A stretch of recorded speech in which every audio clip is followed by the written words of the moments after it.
Selamat pagi Bapak Ibu yang kekasih di dalam Tuhan Yesus Kristus.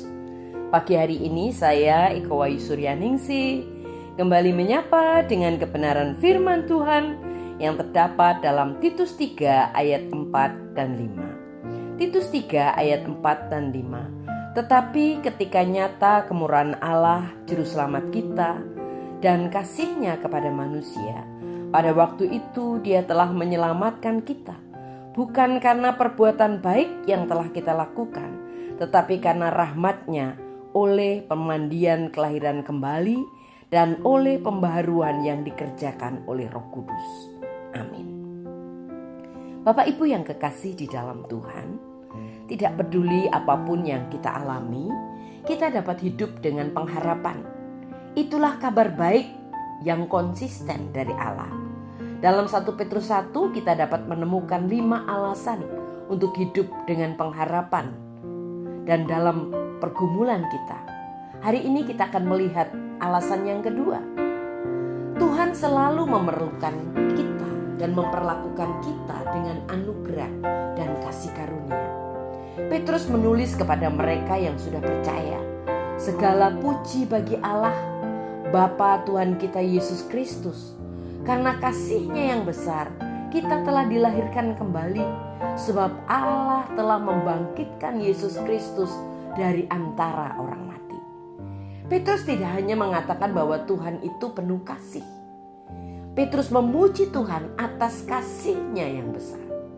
Semakin kita memahami kasih dan anugerah Tuhan, semakin kita seperti Petrus akan kagum akan hal itu.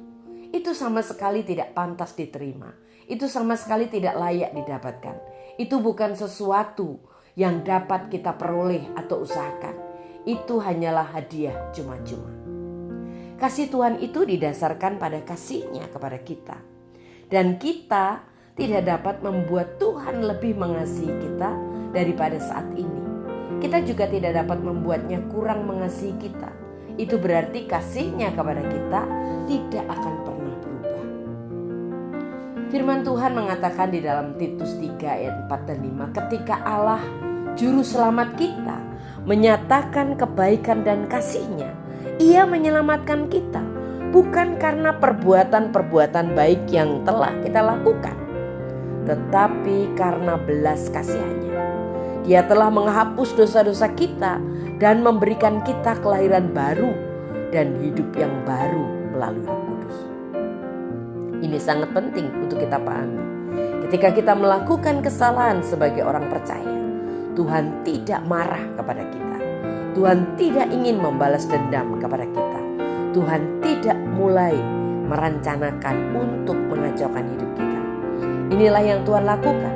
Dia selalu bertindak dengan kasih kepada kita. Mengapa? Karena kita dilindungi oleh darah Kristus ketika kita menerima Dia sebagai Juru Selamat. Karena Kristus, Tuhan menanggapi dengan kasih setia. Dan setiap kali kita melakukan kesalahan, kita boleh datang dan memohon pengampunan kepada-Nya. Dan Dia akan mengampuni kita. Itulah pengharapan kita. Dan kita dapat memberi setulus hati kita untuk mengasihi Dia. Mengapa menurut kita sulit bagi banyak orang untuk menerima anugerah? Karena seringkali kita tidak percaya bahwa Tuhan menyelamatkan kita. Amin. Mari kita berdoa. Tuhan Yesus, terima kasih buat firman-Mu pagi ini. Kami percaya Tuhan kasih setia-Mu nyata atas kami. Dalam nama Tuhan Yesus kami mau percaya kepadamu. Haleluya.